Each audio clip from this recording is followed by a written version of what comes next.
बंद कर दूंगा, इसमें ताला लगा दूंगा बाहर से। दोस्तों, अचानक इलाके में हलचल मच जाती है जब नगीना से सांसद चंद्रशेखर आजाद सीधे शराब के ठेके पर पहुंच जाते हैं। किसी को समझ नहीं आ रहा था कि माजरा क्या है। मौके पर मौजूद लोग एक दूसरे की तरफ देखकर बस कयास लगा रहे थे। कोई पूछ रहा था क्या हुआ भैया, तो कोई फोन पर अधिकारियों से बात करने में जुट गया। लेकिन तब तक किसी को अंदाजा नहीं था कि कुछ ही मिनटों में यह मामला पूरे इलाके का माहौल बदल देगा। दरअसल बात जुड़ी थी शोभा यात्रा से। प्रशासन की ओर से पहले ही साफ निर्देश दिए गए थे कि शोभा यात्रा से पहले और उसके दौरान संबंधित इलाकों में शराब की दुकानें बंद रहेगी ताकि किसी भी तरह की अव्यवस्था या विवाद की स्थिति पैदा न हो। लेकिन इन्हीं साफ निर्देशों के बावजूद जिस शराब के ठेकों को बंद होना चाहिए था वो पूरी तरह खुला हुआ मिला। जब ये जानकारी सांसद चंद्रशेखर आजाद तक पहुंची तो उन्होंने मौके पर जाकर हालात खुद देखने का फैसला किया। सूचना मिलते ही उन्होंने देर नहीं की और सीधे ठेके पर पहुंच गए। वहां का नजारा देखकर उनका गुस्सा साफ नजर आया। सांसद ने साफ शब्दों में ठेके पर मौजूद लोगों को आगाह करते हुए कहा कि अगर शोभा यात्रा तक ये दुकान खुली मिली तो इसके गंभीर परिणाम होंगे। बंद कर दूंगा, इसमें ताला लगा दूंगा बाहर से। बंद कर जाओ। पहले बोल रखा है विवेक, कौन इम्पोर्टेंट आदमी बता देना। शोभा यात्रा तक खुला तो बात से मालूम। ठीक है भैया, ठीक है। कान में जाओ, बताओ कौन है इम्पोर्टेंट आदमी। अगर ये शोभा यात्रा तक खुला तो इनको भारी हो जाएगा आज ये। सुनो भाई, शोभा यात्रा तक मत खोलना रात तक, ठीक है। वीडियो में साफ तौर पर देखा और सुना जा सकता है कि चंद्रशेखर आजाद सख्त लहजे में कहते नजर आ रहे हैं कि अगर जरूरत पड़ी तो वो खुद ताला लगवा देंगे। उनके चेहरे के हाव भाव और आवाज से ये साफ दिख रहा था कि इस बार कोई लापरवाही बर्दाश्त नहीं की जाएगी। आसपास खड़े लोग बार बार हामी भरते हुए दिखे, लेकिन सांसद का मूड पूरी तरह सख्त था।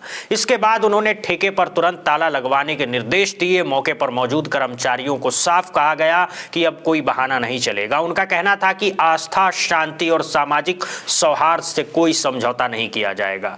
शोभा यात्रा जैसे धार्मिक और सामाजिक आयोजन के दौरान किसी भी तरह की ढिलाई पूरे माहौल को बिगाड़ सकती है। चंद्रशेखर आजाद ने यह भी साफ कर दिया कि अगर शोभा यात्रा के दौरान किसी भी तरह की अव्यवस्था होती है या माहौल खराब करने की कोशिश की जाती है तो इसकी पूरी जिम्मेदारी सिर्फ दुकानदार की नहीं बल्कि प्रशासन की भी होगी। ये बात बहुत स्पष्ट अंदाज में समझाते हुए नजर आते हैं। यहीं से ये साफ हो जाता है कि ये सिर्फ एक साधारण चेतावनी नहीं थी बल्कि आखिरी अल्टीमेटम था।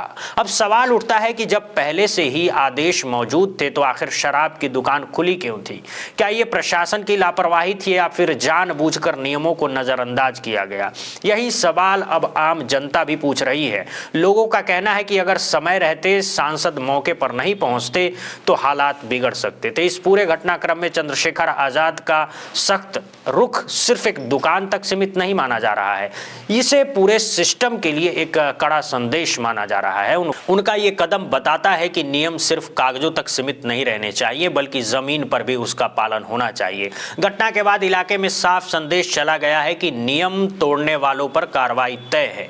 शोभा यात्रा की मर्यादा और शांति बनाए रखने के लिए किसी भी तरह की ढील नहीं दी जाएगी। स्थानीय लोगों का कहना है कि इस तरह की सख्ती पहले ही होनी चाहिए थी।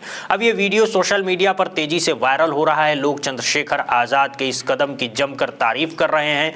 कई लोग उन्हें जमीन से जुड़ा नेता बता रहे हैं जो सिर्फ दफ्तरों में बैठकर आदेश नहीं देता बल्कि खुद मौके पर पहुंचकर हालात संभालता है।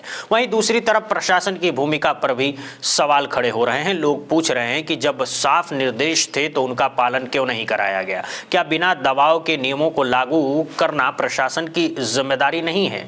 जिस तरीके से चंद्रशेखर आजाद ने खुद ठेके पर पहुंचकर ताला लगवाया उसे लोग एक मजबूत और निर्णायक नेतृत्व का उदाहरण मान रहे हैं। उनका ये कदम ये दिखाता है कि अगर जनप्रतिनिधि चाहे तो व्यवस्था को सही दिशा में ले जा सकते हैं। कुल मिलाकर ये मामला सिर्फ एक शराब की दुकान बंद कराने का नहीं बल्कि ये सवाल उठता है कि प्रशासनिक जिम्मेदारी, नियमों के पालन और सामाजिक सौहार्द का। फिलहाल इलाके में माहौल शांत है और शोभा यात्रा को लेकर सुरक्षा व्यवस्था भी कड़ी कर दी गई चाहिए। अब देखना ये होगा कि आगे प्रशासन इस तरह की लापरवाही पर क्या कदम उठाता है, लेकिन इतना तय है कि चंद्रशेखर आजाद का ये सख्त रुख लंबे समय तक चर्चा में रहने वाला है।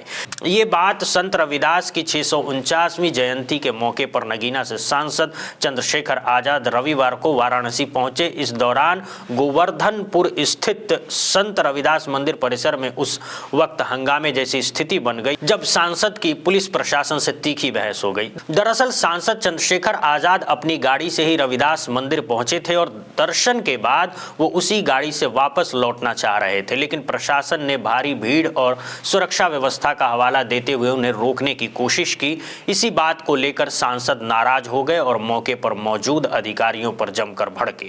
काशी बनारस में 649 वर्ष पूर्व एक ऐसा प्रकाश पुंज जिनको दुनिया में जगत गुरु सतगुरु रविदास जी महाराज के नाम से जाना जाता है, वो पैदा हुए, अवतरित हुए और आज उनका 649वां प्रकाश पर्व पूरे भारत में और दुनिया में उनको मानने वाले लोग मना रहे हैं। मैं हर साल यहाँ आता हूँ, मत्था टेकता हूँ और उनका जो विचार था बेगमपुरा का, बेगम का मतलब होता है बिना गम का राज, जहाँ किसी की जिंदगी में कोई गम ना हो, ऐसा चाहूँ राज में जहाँ मिले सबनु अन्न और छोट बड़े सब समझ से गुरु रविदास रहे प्रसन्न।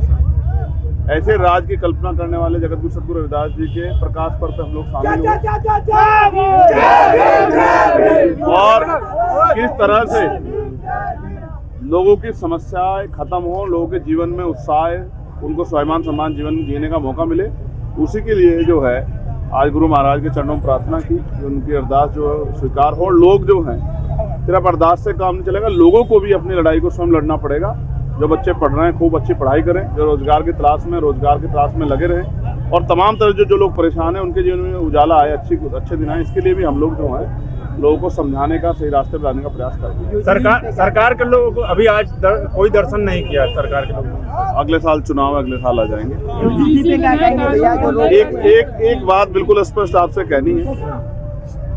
देखिए, मैं एक अधिवक्ता भी हूँ और एक जनप्रतिनिधि भी हूँ और मैं लोगों को समझता भी हूँ, संविधान को मानने वाला व्यक्ति हूँ। आपने भी देखा किस तरह का बुरा हाल है, व्यवस्था थी। मतलब छोटा सा कोई कार्यक्रम होता है किसी नेता का, 100, 200, 500 पुलिसकर्मी लगते हैं और मैं बड़ा चिंतित हूँ। 10 लाख से ज्यादा की संगत यहाँ है, 10 पुलिस वाले भी दिखाई नहीं दे रहे।